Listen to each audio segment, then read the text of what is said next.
El ciberfeminismo en los años 90 aparece también reflexionado en el trabajo teórico de Xavi Plan, en su obra Ceros y Unos. El nombre es interesante, Ceros y Unos, un código binario que ahora relacionaremos con otro código.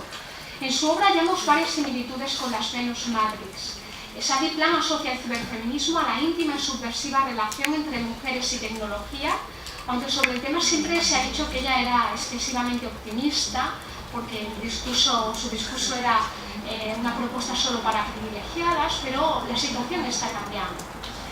Xavi Plan argumentaba que el significado femenino va unido al de digitalización de la sociedad. Esta es una de las ideas fundacionales también del ciberfeminismo, la igualación de la horizontalización, digitalización, a la feminización. Lo que proponía tanto Xavi Plan como las ciberfeministas es que el feminismo orientado al mundo digital, el ciberfeminismo, proponía un nuevo concepto de feminización. Y feminización era enfrentarse a ese poder hegemónico que hasta ahora había permitido que unos mandaran sobre muchos, muchos y muchas.